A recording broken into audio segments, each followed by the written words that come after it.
Общий привет, спасибо, что смотрите, лайкаете, комментируете. Вы на канале Фан Мышан. И сегодня мы отправляемся в путешествие. В последний раз.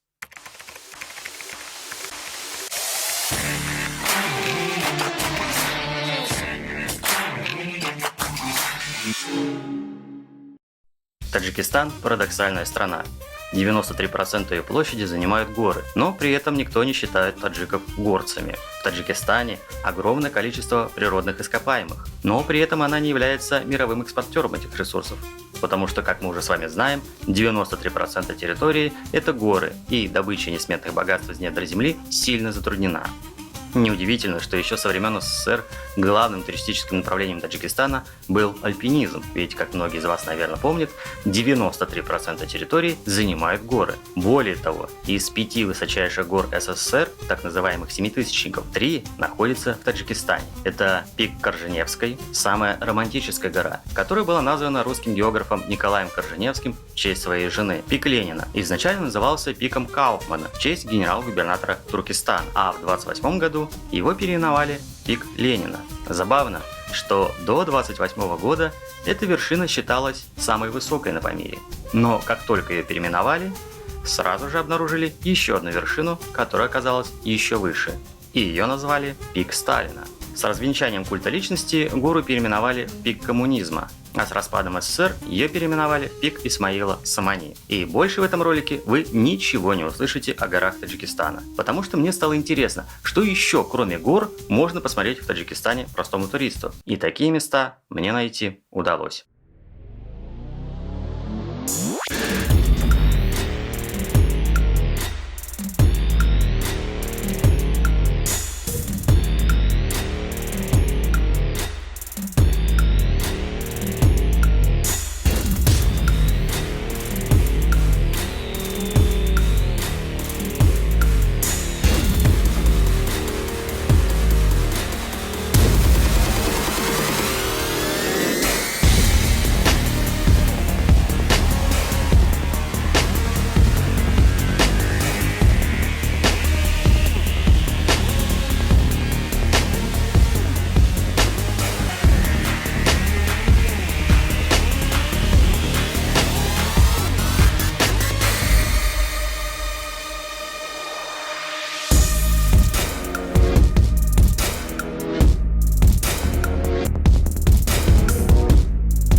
И начнем мы наше путешествие с Гисарской крепости. Это один из самых известных исторических памятников Таджикистана.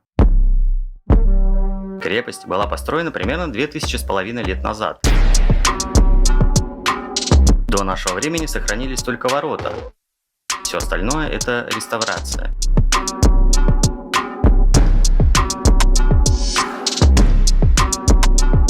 Территория тут небольшая. Всю крепость можно обойти за полчаса.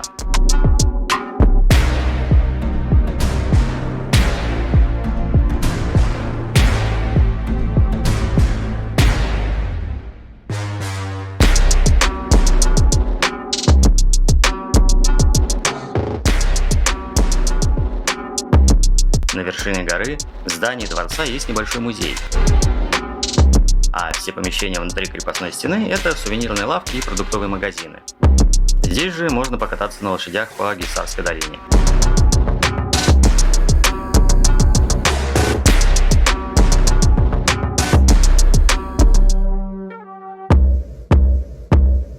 Крепость расположена в 30 километрах от Душанбе, и, скорее всего, дорога до нее и обратно займет у вас больше времени, чем осмотр данной достопримечательности. То есть, как отдельную цель туристической поездки я бы ее не рассматривал. Но если вы оказались в Гисарской долине, то посещение крепости, несомненно, будет вишенкой на торте. Едем дальше. Мало кто знает, что 93% Таджикистана занимают горы, включая высочайшую вершину в СССР. Но кроме природных гигантов, есть на территории этой страны и рукотворные.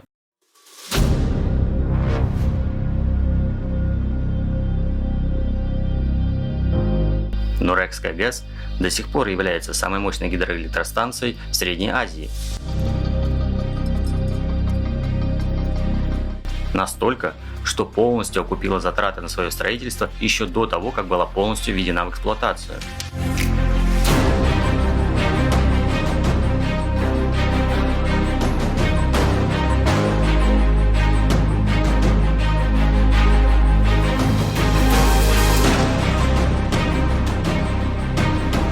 Конечно, станция является режимным объектом, и на ее территорию вас не пустят.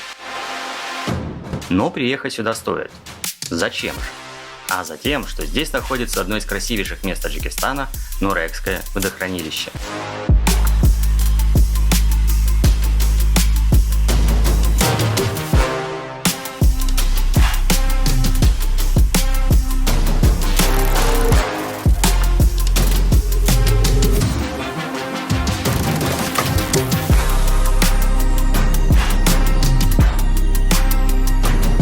Здесь есть даже небольшая база отдыха, куда по предварительной записи можно спокойно приехать на выходные.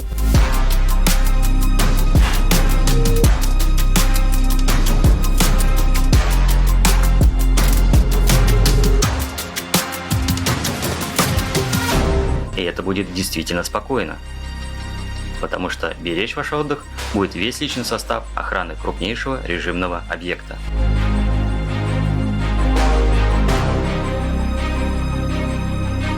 Ну и кроме этого, тут потрясающе красиво.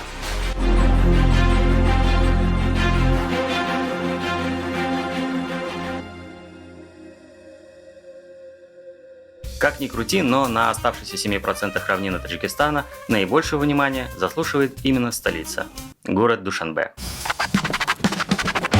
Душанбе – это город-калейдоскоп. Здесь минималистические советские жилые дома сменяют невероятно украшенные дворцы.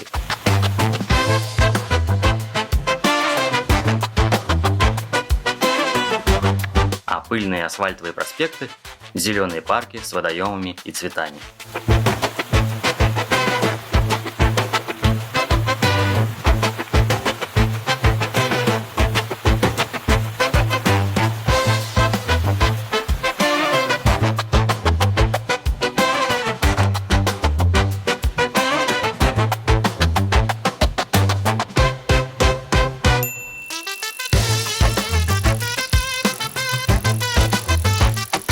Здесь очень трудолюбивое население, и при этом очень неторопливое.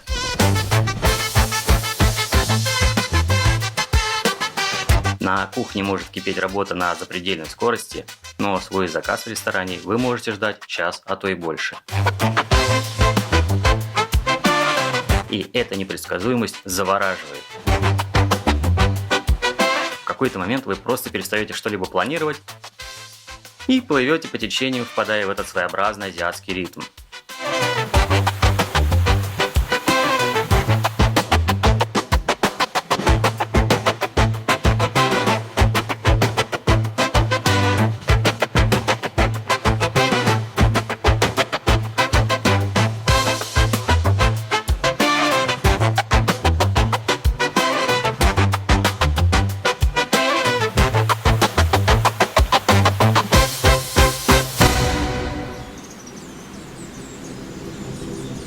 Давным-давно здесь проходил Великий Шелковый путь, а когда у вас хорошая проходимость платежеспособных клиентов, неизбежно возникнет торговая точка. Собственно, Душанбе изначально и появился как рынок на пути следования караванов, причем здесь мы видим гениальный брендинг.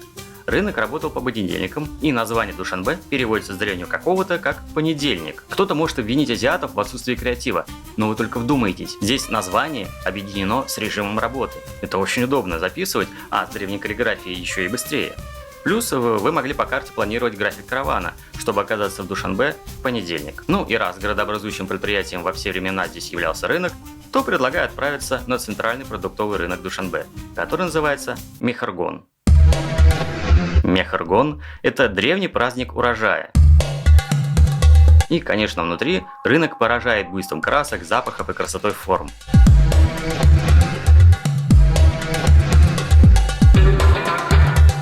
Здесь есть что посмотреть, что попробовать и приобрести, если вы, конечно, богатый турист.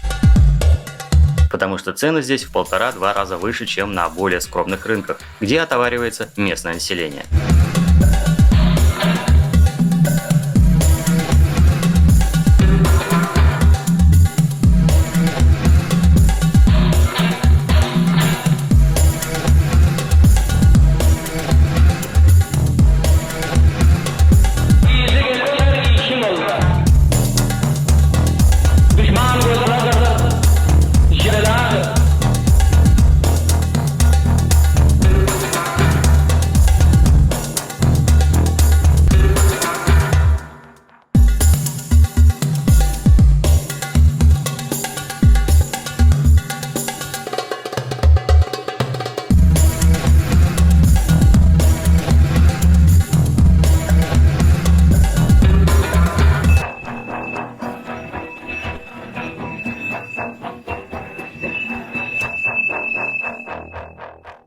Надо сказать, что вообще в Азии и в Таджикистане в частности, все разделяется на то, что для себя и то, что для гостей.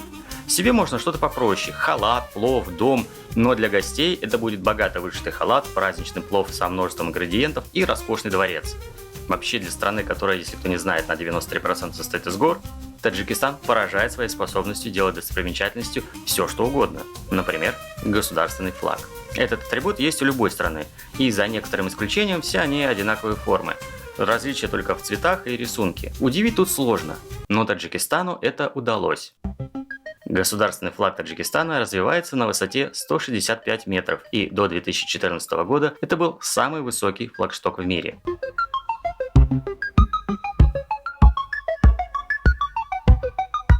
Понятное дело, что государственный флаг всегда должен выглядеть чистым и опрятным. Поэтому периодически его спускают и выдружают новое полотно. И мне посчастливилось поучаствовать в этом процессе. Работаем!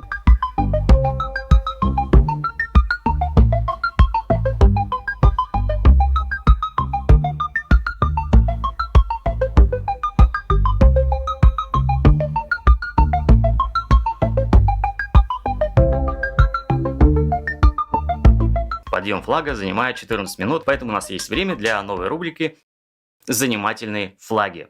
Сегодня вы узнаете, откуда пошла гонка флагштоков и кто сейчас в ней лидирует. Все началось в 80-е годы в Корее. Сначала Южная Корея возвела возле демилитаризированной зоны флагшток высотой в 98 метров и водрузила на него свой государственный флаг. Разумеется, Северная Корея этого стерпеть не могла и поставила напротив свой флагшток высотой 160 метров. Кстати, его конструкция не выдерживает вес флага во время дождя и сильного ветра, поэтому во время непогоды флаг спускают, и официально эта конструкция флагштоком не признается. Главную же гонку флагштоков запустили Объединенные Арабские Эмираты, которые в честь нового тысячелетия в 2001 году подняли свой флаг на высоту 122 метра. И этот рекорд, в отличие от Северной Кореи, уже был официально зарегистрирован. Через 2 года последовал ответ от Иордании, которая подняла свой флаг на высоту почти 127 метров, а потом постраховались и через год сделали другой флагшток уже на 130 метров.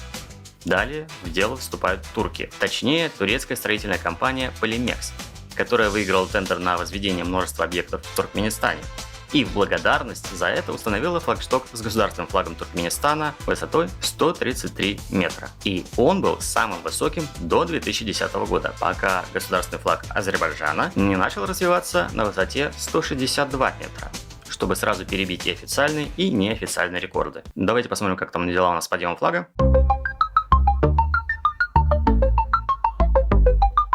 Время еще есть, продолжаем. На вызов Баку ответил Душанбе, и через год флаг, о котором сегодня идет речь, поднялся на 3 метра выше и вошел в книгу рекордов Гиннесса. Еще через 3 года, теперь уже Саудовская Аравия установила новый рекорд, подняв свой флаг в Джиде на высоту 170 метров. А лидером гонки флагштоков на сегодняшний момент является Египет, который для популяризации своего проекта «Новая столица Египта» водрузил знамя на недосягаемую поныне высоту. А тем временем флаг Таджикистана поднят, и мы можем еще раз им полюбоваться.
Главным подтверждением моего тезиса о том, что в Таджикистане все делится на будничное и праздничное, является дворец Кохи-Навруз. Во-первых, он, как и центральный рынок, тоже назван в честь праздника. Навруз – это праздник весны. А во-вторых, его начали строить как чайхану, но настолько увлеклись отделкой, что в результате получился реальный дворец.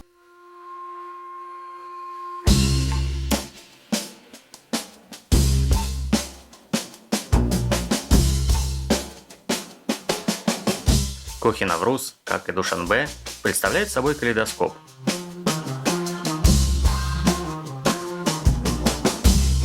Кинотеатр и боулинг тут соседствуют с зеркальными комнатами для международных встреч.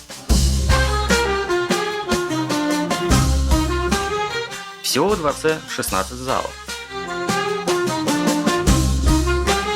Я покажу вам некоторые из них. Дидор.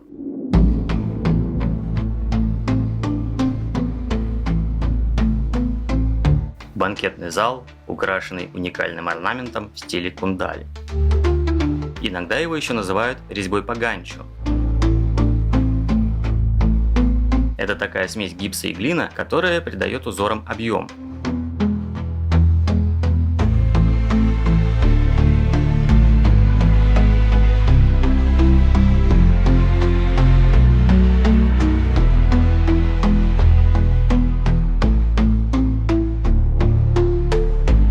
Дополняют интерьер зала Дидор резные деревянные лестницы.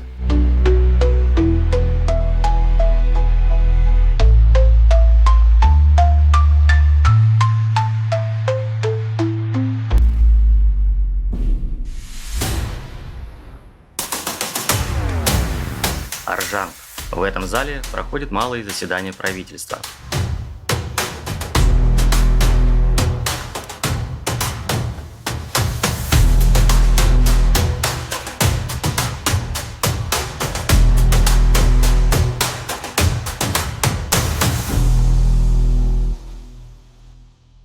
Несмотря на то, что интерьер зала украшен флорентийской мозаикой, все самоцветы и полудрагоценные камни для нее привезены из разных регионов Таджикистана.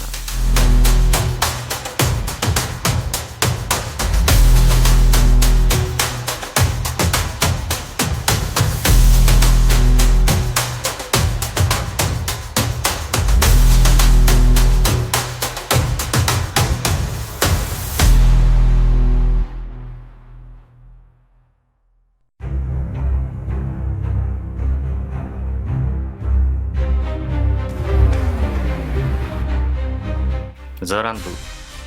Зал для больших заседаний.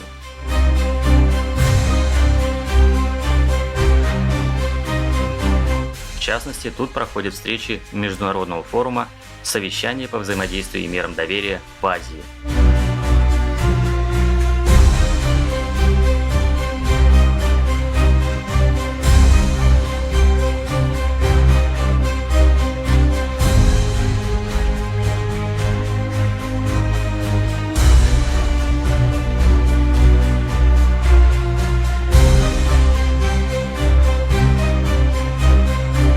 Стены зала отделаны золотой краской и сусальным золотом, а центром интерьера является огромная хрустальная люстра весом в 5,5 тонн.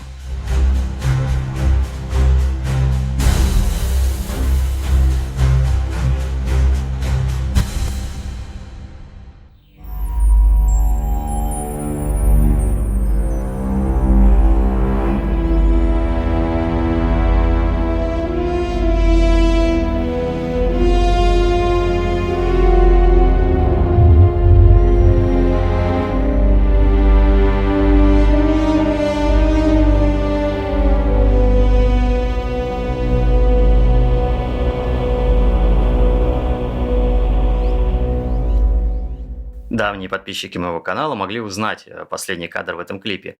Он чуть не стал последним кадром для моего дрона, который пришлось спасать с помощью туристической полиции Таджикистана и промышленных альпинистов. Это все можно увидеть в ролике про приключения маленького дрона, ссылку на который я оставлю в описании. Кстати, прежде чем перейти по этой ссылке, вы можете подписаться на этот канал, нажать на колокольчик, поставить лайк этому видео и оставить комментарий. А на этом все. Но дальше будет много интересного. Ах да, чуть не забыл. Почему я вначале сказал, что мы отправляемся в путешествие в последний раз? Дело в том, что когда-то давно я работал в телевизионном тревел-шоу. И эти ролики я собирал из остатков рабочих материалов. Так вот, они кончились. Правда, путешествовать я не перестал. Более того, в каждой поездке я что-то снимаю. Так что давайте считать, что этим роликом я закончил первый сезон проекта «Путешествие сценариста». И как только дадут руки, мы с вами снова отправимся в путешествие. А вот на этом действительно все. Максимально удачно сделал это.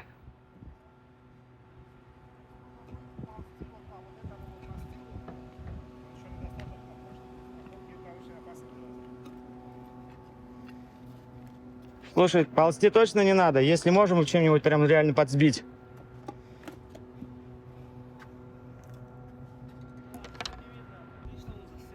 А? Видишь, он там застрял. Да, я знаю. Там прям максимально... Ну, смотри, на настил это не надо. Ну, серьезно, прям это того не стоит. Пока не знаю. Скажи, ну, уже открыто. А снизу? Скажите, а у вас на этаже ниже окно открывается, чтобы можно... Все окна глухие. Он там пойдем, он не сломается вообще. Ну, он там по коренству, ну, нормально. Говорю, можно его сбивать так вот, только ты не лезь, пожалуйста, серьезно. Его, если чем-нибудь сбить,